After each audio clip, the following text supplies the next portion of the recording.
English कैसे सीखें YouTube channel में आपका स्वागत है। इस क्लास में हम इस स्टोरी के एक एक वर्ड का उच्चारण लिखकर इसे ट्रांसलेट करेंगे और इसकी वर्ड मीनिंग आपको लिखकर बताएंगे।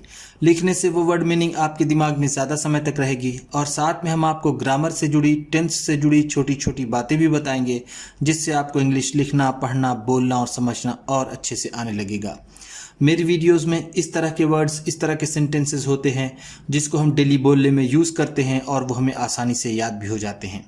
अगर आप हमारी वीडियोस लगातार देखेंगे तो आपको धीरे धीरे इंग्लिश लिखना, पढ़ना, बोलना और समझना आने लगेगा। आज की स्टोरी है एक समझदार व्यापारी की, जिसके माध्यम से हमें ढेर सारे वर्ड मीनिंग्स सीखने को मिलेगी। इसी के साथ आप कर दीजिए इस वीडियो को लाइक और मैं करता हूँ शुरू। इंग्लिश रीडिंग, क्योंकि ये वीडियो ट्रांसलेशन के साथ साथ रीडिंग की भी है। One rainy night, one rainy night, एक बारिश की रात को। रेनी का मतलब है बारिश की, नाइट का मतलब रात, एक बारिश की रात को। टू मेन, टू मेन, दो आदमी। टू का मतलब है दो, मेन का मतलब है आदमी। ध्यान दीजिएगा, मेन का सिंगुलर मैन होता है। अगर एक आदमी है तो उसे मैन कहेंगे, अगर एक से ज्यादा है तो उसे मेन कहेंगे। यहां पर टू है, दो आदमी है तो हम कहेंगे टू मेन। टू मेन, दो आदमी। Entered a guest house, entered प्रवेश किया। इंटर का मतलब होता है प्रवेश करना, प्रवेश करना। एंटर्ड है तो प्रवेश किया। आ गेस्ट हाउस, एक गेस्ट हाउस में। गेस्ट हाउस का मतलब जो यात्रियों के लिए ठहरने का स्थान होता है उसे गेस्ट हाउस कहते हैं। To rent rooms, to rent rooms, कमरों को किराए पर लेने के लिए। रेंट का मतलब होता है किराए पर लेना, किराए पर लेना।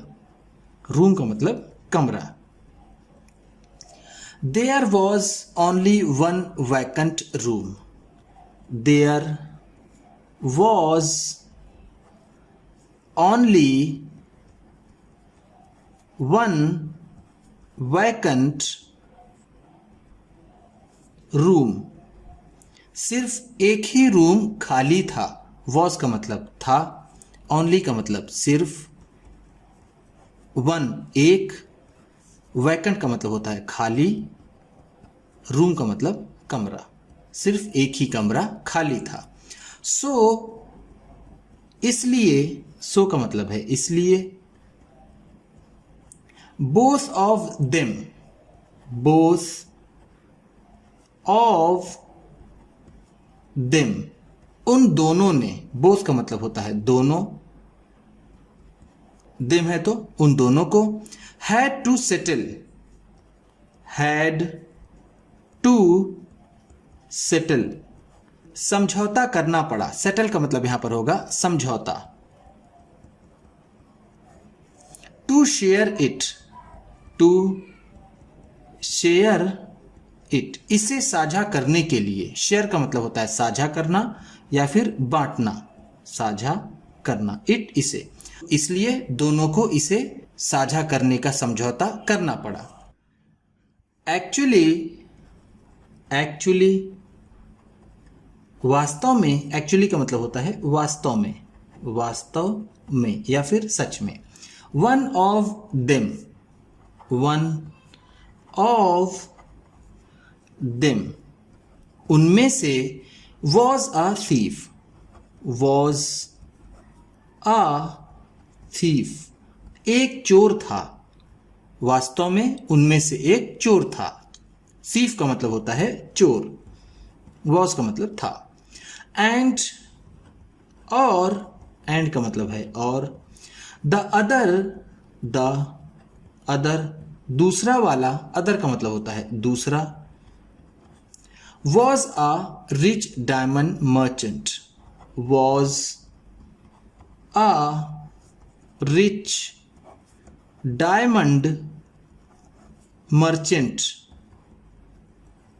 एक अमीर हीरे का व्यापारी था। डायमंड का मतलब होता है हीरा, रिच का मतलब अमीर या फिर जिसे हम धनी कहते हैं, मर्चेंट का मतलब व्यापारी। उनमें से एक चोर था और एक अमीर हीरे का व्यापारी था। The thief had been following.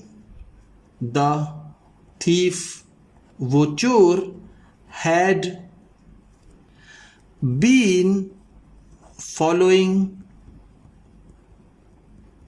पीछा कर रहा था। फॉलो का मतलब होता है पीछा करना, पीछा करना। हैड बीन फॉलोइंग है तो पीछा कर रहा था।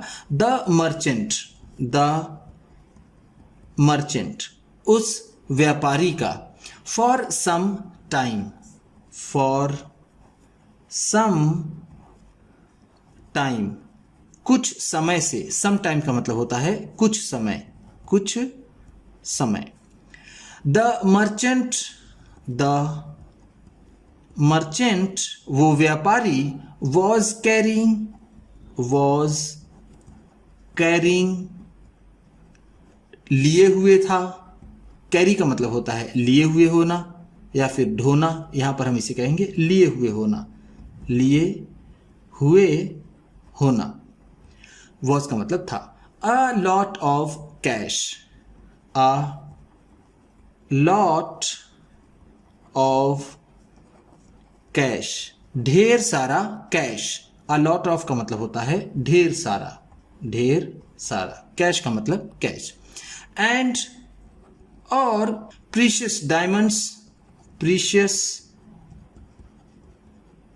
कीमती, प्रीशियस का मतलब होता है कीमती। डायमंड्स हीरे, डायमंड्स का मतलब होगा हीरे। वह व्यापारी ढेर सारा कैश और कीमती हीरे लिए हुए था। विथ हिम, विथ हिम, अपने साथ। विथ हिम का मतलब होगा अपने साथ, अपने साथ। When the guest house owner gave, when, जब, when का मतलब होता है जब। The guest house owner, guest house का मालिक, ऑनर का मतलब होता है मालिक। गेव, दिया, गेव का मतलब है दिया। The same room, same room, एक ही कमरा। सेम का मतलब होगा एक ही, रूम का मतलब कमरा। To both of them, to both of them, उन दोनों को। जब गेस्ट हाउस के मालिक ने उन दोनों को एक ही कमरा दिया। The thieves heart, the thieves heart, उस चोर का दिल। ध्यान दीजिएगा ये एपॉस्ट्रोफी एस, जब एपॉस्ट्रोफी और एस हो तो उसका मतलब होता है काकी के। यहां पर है द थीव्स हार्ट तो चोर का दिल, हार्ट का मतलब होता है दिल। Filled with Joy, filled with Joy, खुशी से भर गया। फिल्ड का मतलब भर गया, जॉय खुशी से, खुशी से। Both of them, both of them, उन दोनों ने। केप्ट, रखा। केप्ट का मतलब होगा रखा। केप्ट कीप का सेकेंड फॉर्म है। कीप का मतलब होता है रखना, केप्ट है तो रखा। देयर लगेज, देयर लगेज, अपना सामान। देयर का मतलब होगा अपना, लगेज सामान।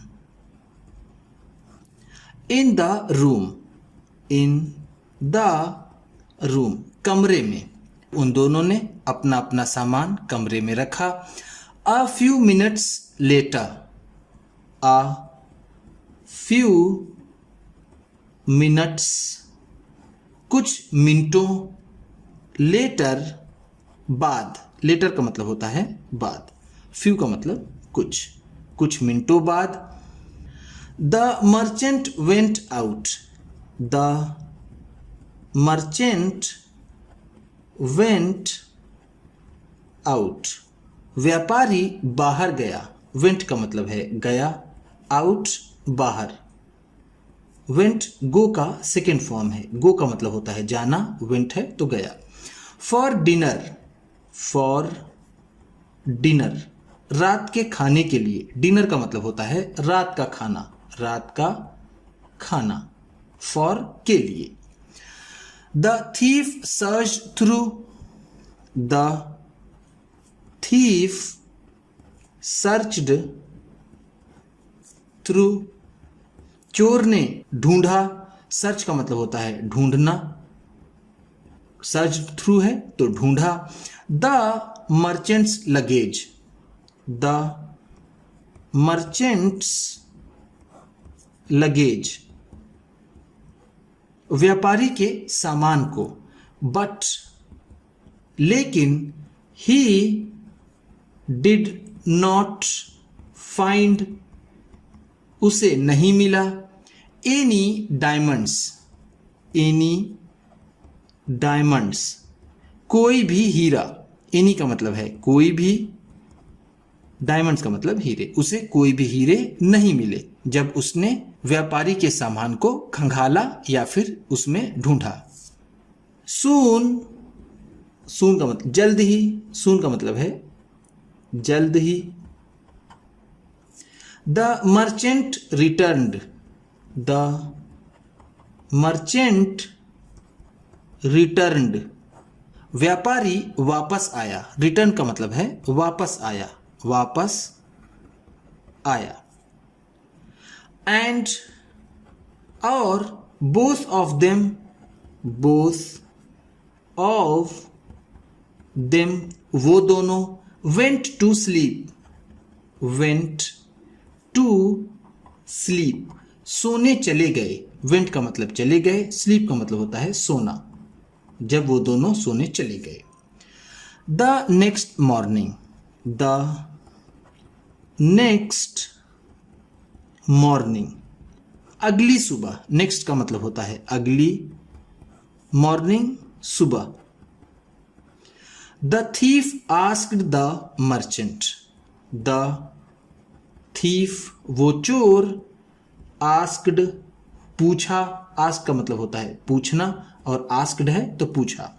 द मर्चेंट व्यापारी से, sir I am a thief, I am a thief मैं एक चोर हूं। एम का मतलब हूं, आ एक, थीफ चोर। I was trying, I was trying मैं कोशिश कर रहा था। वॉज का मतलब था, ट्राई का मतलब होता है कोशिश करना, कोशिश करना। और वॉज ट्राइंग है तो कोशिश कर रहा था।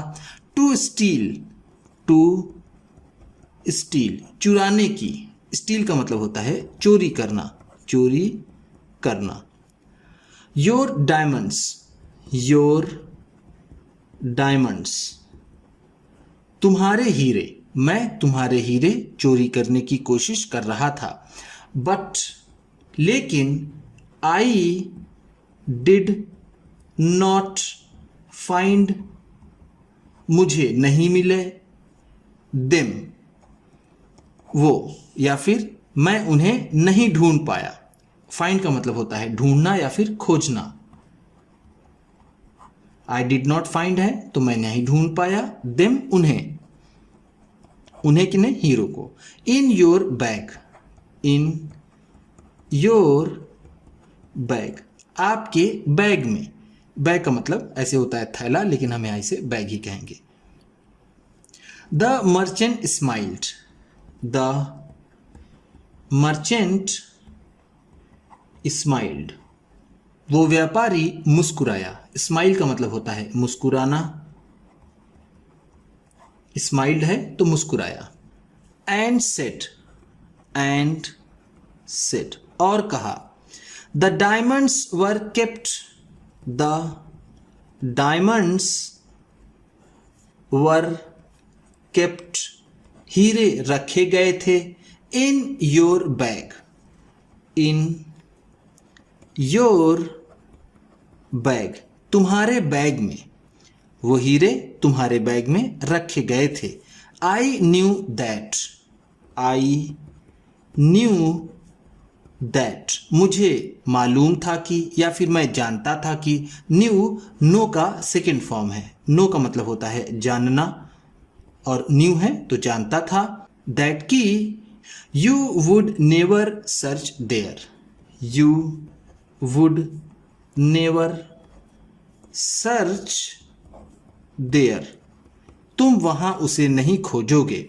मैं जानता था कि तुम उसे वहां नहीं खोजोगे। नेवर का मतलब होता है कभी नहीं, कभी नहीं। जैसा मैंने अभी आपको बताया, न्यू नो का सेकेंड फॉर्म है। जब किसी सेंटेंस में वर्ब की सेकेंड फॉर्म हो, जैसे ये है नो का सेकेंड फॉर्म न्यू, तो उसमें पास्ट इंडेफिनिट टेंस होता है। इसी के साथ उम्मीद करता हूं इस क्लास में बताई गई वर्ड मीनिंग्स आपको अच्छी लगी होंगी। सबसे अच्छा वर्ड कौन सा लगा इसे कमेंट बॉक्स में जरूर बताइएगा। इसी तरह की वीडियोस के साथ साथ ढेर सारी रीडिंग की, ट्रांसलेशन की और बहुत सी इंग्लिश सीखने वाली वीडियोस पाने के लिए चैनल को सब्सक्राइब कीजिए। और ये वीडियो किसी न किसी अपने एक दोस्त को, मित्र को, परिवार वाले को शेयर भी जरूर कर दीजिएगा। तो चलिए मिलते हैं फिर अगली वीडियो में।